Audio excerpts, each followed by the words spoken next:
Oke, sebelumnya Assalamualaikum warahmatullahi wabarakatuh. Selamat siang Kak Wahyu. Siang.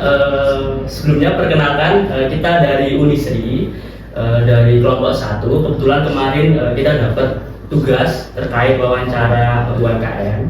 Nah, kita beberapa hari yang lalu itu kan juga mendapat informasi kalau ada salah satu studio foto yang lagi viral di Solo.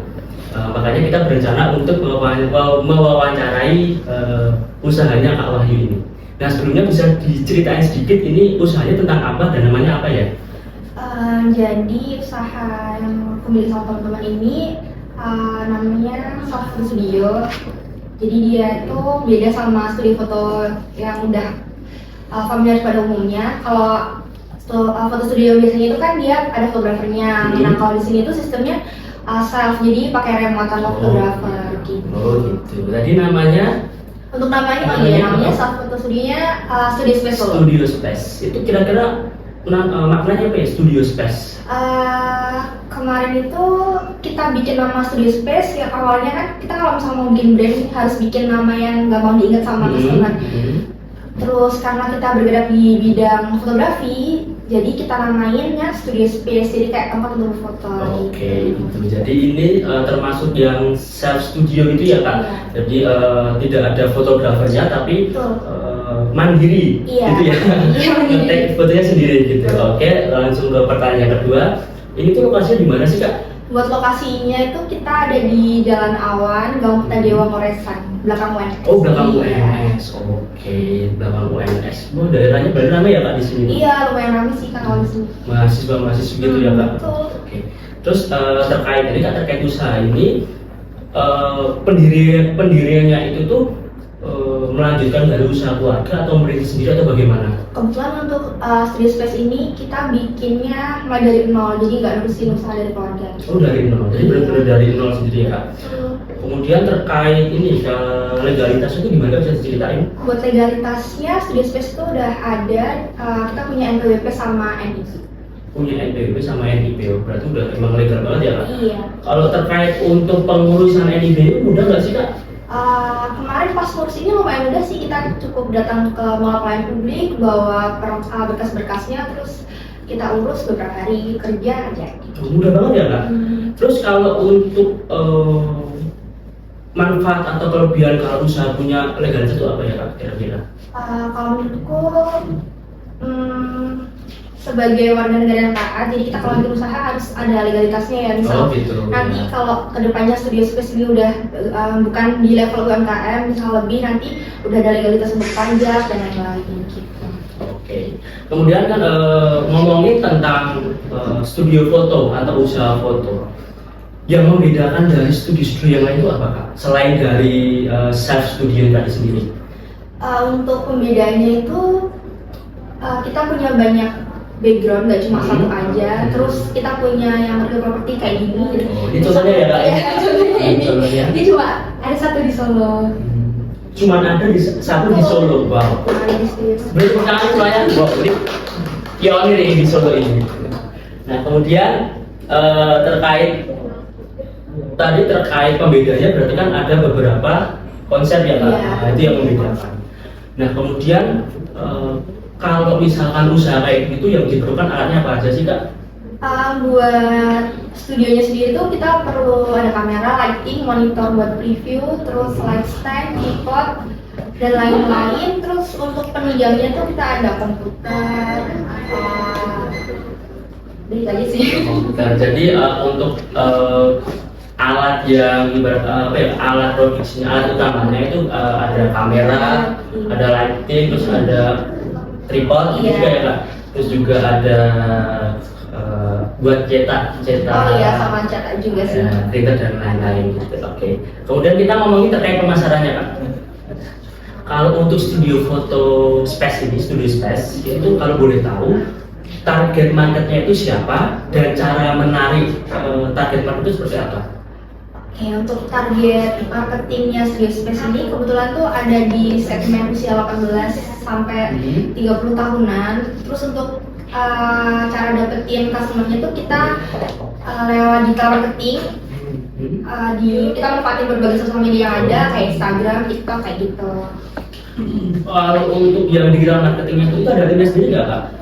Untuk tim marketingnya ada sendiri. Ada sendiri. Jadi kayak bikin video atau apa di sosial media gitu ya Kak. Nah kemudian Kak terkait promosi atau publikasi, barangkali kalau di Studio Space sendiri itu apakah ada kayak promosi yang benar-benar misalkan terjadwal atau bagaimana?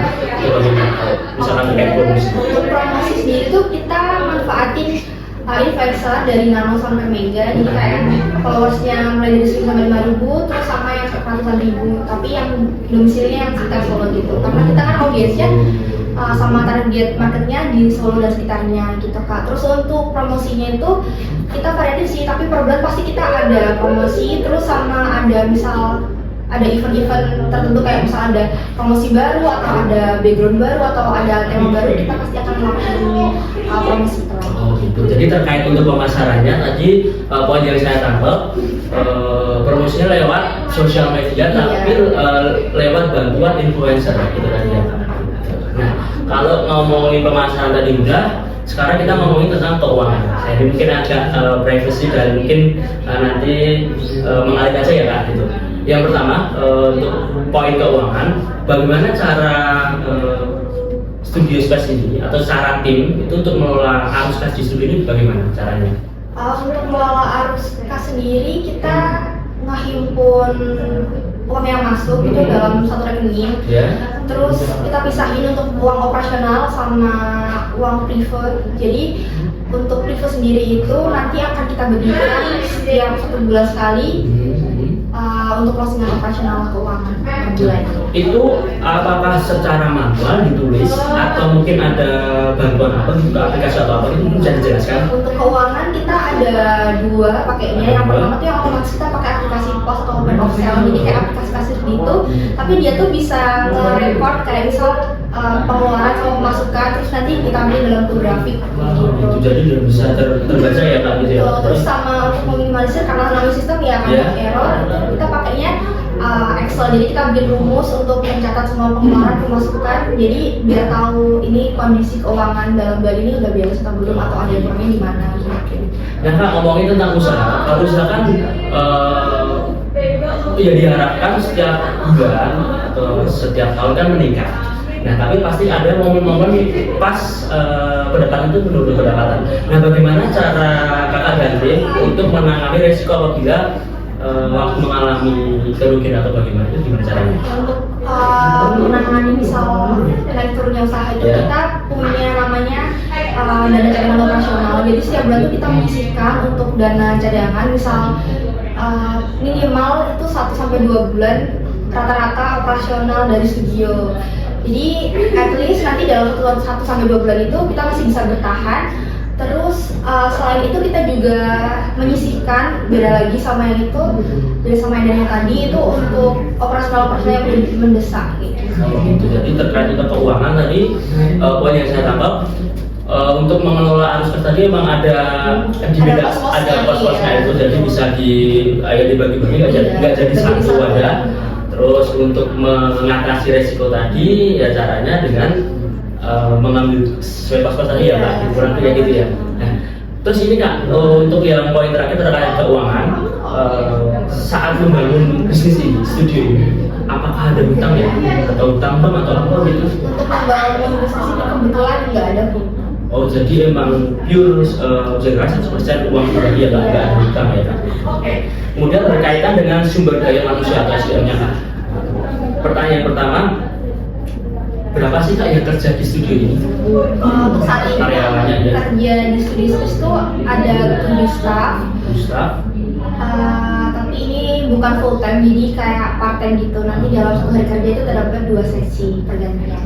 Terdapat 2 sesi. Tadi ada 7 staff atau karyawan. Nah, gimana caranya untuk rekrutmennya itu gimana Kak? Untuk rekrutmennya, karena kita ini posisinya ada di belakang WNS, jadi kita memanfaatkan akun-akun media sosial sekitar WNS untuk promosinya gitu. Oh, jadi untuk karyawannya juga paling masing-masing juga ya Kak? Kurang lebih konsol WNS. Kemudian ya Mungkin ini ada beberapa last question gitu, karena kita juga waktunya terbatas.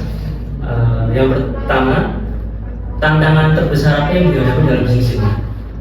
Tantangan terbesarnya menurut konsistensi sih. Jadi Konsistensi ya. jadi untuk membangun bisnis ini pasti ada naik turunnya gitu ya. Kalau nggak konsisten pasti akan nggak bisa survive sampai sejauh ini. Gitu. Jadi emang kalau bisnis itu memang harus konsisten tadi ya. Nah kemudian rencana apa yang akan dilakukan agar bisnis studio space atau self photo ini tuh bisa scale up? Karena ada rencana apa, mungkin diberikan bantu apa?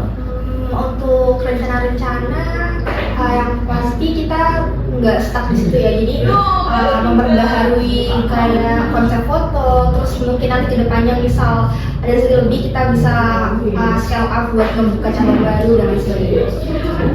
Terus Kak, harapan untuk studionya apa sih Kak harapannya?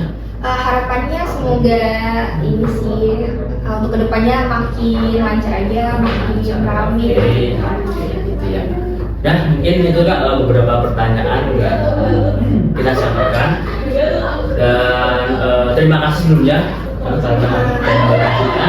Dan buat teman-teman, ini kalau mau berkunjung ke studio space ya tadi ya Kak. Betul. Bisa banget. Di mana Kak tadi?